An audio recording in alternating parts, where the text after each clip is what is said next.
महाशिवरात्रि व्रत की प्रामाणिक और पौराणिक कथा। पूर्व काल में चित्रभानु नामक एक शिकारी था। जानवरों की हत्या करके वह अपने परिवार को पालता था। वह एक साहूकार का कर्जदार था, लेकिन उसका ऋण समय पे ना चुका सका। क्रोधित साहूकार ने शिकारी को शिव मठ में बंदी बना लिया। संयोग से उस दिन शिवरात्रि थी। शिकारी ध्यानमग्न होकर शिव संबंधी धार्मिक बातें सुनता रहा। चतुर्दशी को उसने शिवरात्रि व्रत की कथा भी सुनी। शाम होते ही साहूकार ने उसे अपने पास बुलाया और ऋण चुकाने के विषय में बात की। शिकारी अगले दिन सारा ऋण लौटा देने का वचन देकर बंधन से छूट गया। अपनी दिनचर्या की भांति वह जंगल में शिकार के लिए निकला, लेकिन दिन भर बंदी गृह में रहने के कारण भूख प्यास से व्याकुल था। शिकार खोजता हुआ वह बहुत दूर निकल गया। जब अंधकार हो गया तो उसने विचार किया कि रात जंगल में ही बितानी पड़ेगी। वह वन एक तालाब के किनारे एक बेल के पेड़ पे चढ़कर रात बिताने का इंतजार करने लगा। बिल्व वृक्ष के नीचे शिवलिंग था, जो बिल्व पत्रों से ढका हुआ था।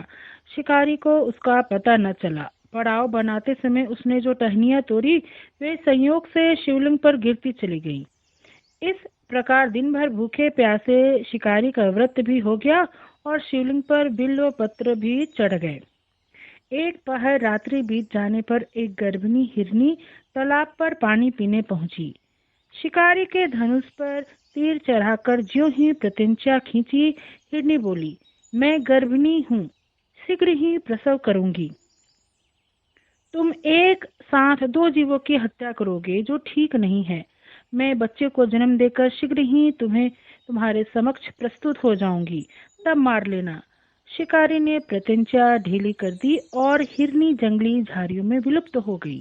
प्रत्यंचा चढ़ाने तथा ढीली करने के वक्त कुछ बिल्व पत्र अनायास ही टूटकर शिवलिंग पर गिर गए। इस प्रकार उससे अनजाने में ही प्रथम पहर का पूजन भी संपन्न हो गया। कुछ ही देर बाद एक और हिरनी उधर से निकली। शिकारी की प्रसन्नता का ठिकाना न रहा।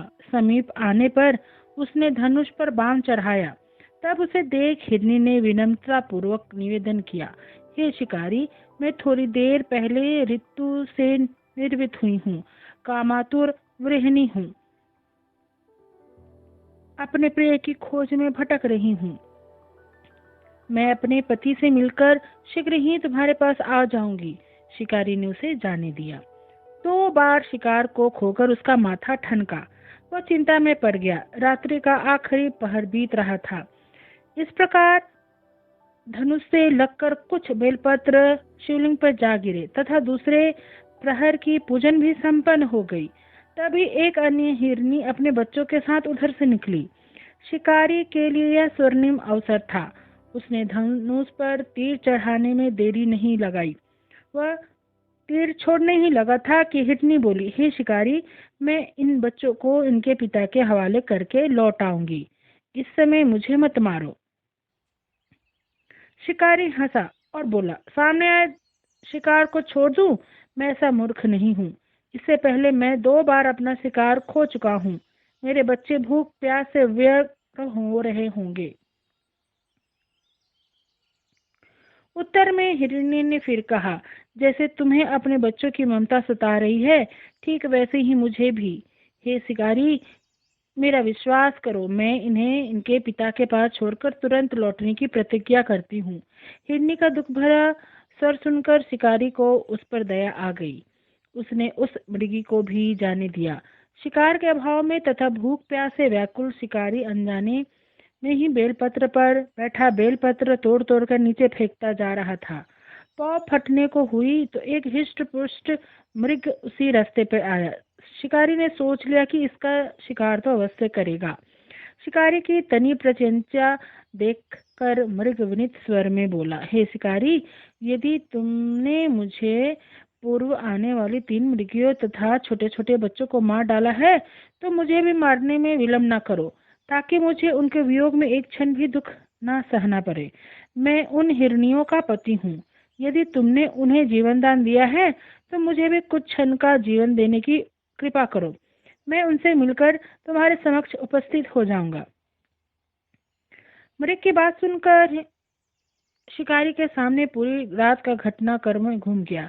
उसने सारी कथा मृग को सुना दी। तब मृग ने कहा, मेरी तीनों पत्नियां जिस प्रकार प्रतिज्ञाबद्ध होकर गई हैं, मेरी मृत्यु से अपने धर्म का पालन नहीं कर पाएंगी। अतः जैसे तुमने उन्हें विश्वास पात्र मानकर छोड़ा है, वैसे ही मुझे भी जाने दो। मैं उन सबके साथ तुम्हारे सामने शीघ्र ही उपस्थित होता हूँ। शिकारी ने उसे भी जाने दिया। इस प्रकार प्रातः हो गई। उपवास, रात्रि जागरण तथा शिवलिंग पर बेल पत्र चढ़ाने से अनजाने में ही वह शिवरात्रि की पूजन भी पूर्ण हो गई। पर अनजाने में ही की हुई पूजन का परिणाम उसे तत्काल मिला। शिकारी का हिंसक हृदय निर्मल हो गया।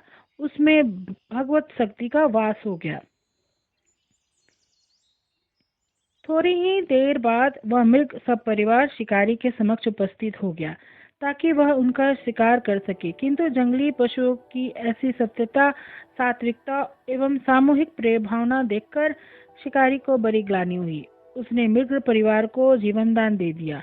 अनजाने में शिवरात्रि के व्रत का पालन करने पर भी शिकारी को मोक्ष की प्राप्ति हुई।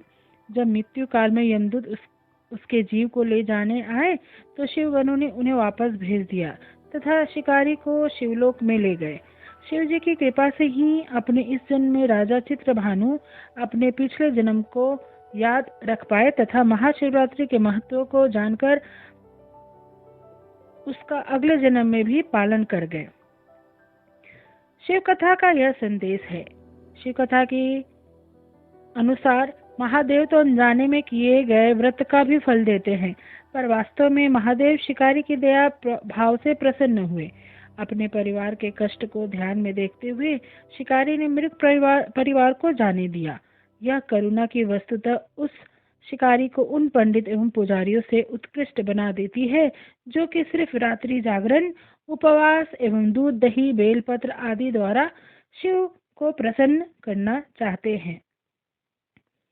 इस कथा में सबसे महत्वपूर्ण बात यह है कि इस कथा में अनजाने में हुए पूजन पर विशेष बल दिया गया है। इसका अर्थ यह नहीं है कि शिव किसी भी प्रकार से किए गए पूजन को स्वीकार कर लेते हैं अथवा भोलेनाथ जाने या अनजाने में किए गए पूजन में भेदभाव नहीं रखते हैं। वास्तव में वह शिकारी शिव पूजन नहीं कर रहा था। इसका अर्थ यह भी हुआ कि वह किसी तरह के किसी फल की कामना नहीं कर रहा था। उसने मृग परिवार को समय एवं जीवन दान दिया जो शिव पूजन के समान है। शिव का अर्थ है कल्याण होता है। उस निरीह प्राणियों का कल्याण करने के कारण वह शिव तत्व को जान पाया तथा उसका शिव से साक्षात्कार हुआ। परोपकार करने के लिए महाशिवरात्रि का दिवस होना भी आवश्यक नहीं है। पुराण में 4 प्रकार की शिवरात्रि पूजन का वर्णन है। मासिक शिवरात्रि, प्रथम आदि शिवरात्रि तथा महाशिवरात्रि। पुराण वर्णित अंतिम शिवरात्रि है नित्य शिवरात्रि। वस्तुतः प्रत्येक रात्रि ही शिवरात्रि है। अगर हम उन पर परम कल्याणकारी आशुतोष भगवान में स्वयं को लीन कर दे तथा कल्याण मार्ग का अनुसरण करें, वही शिवरात्रि का सच्चा व्रत है। ओम नमः शिवाय।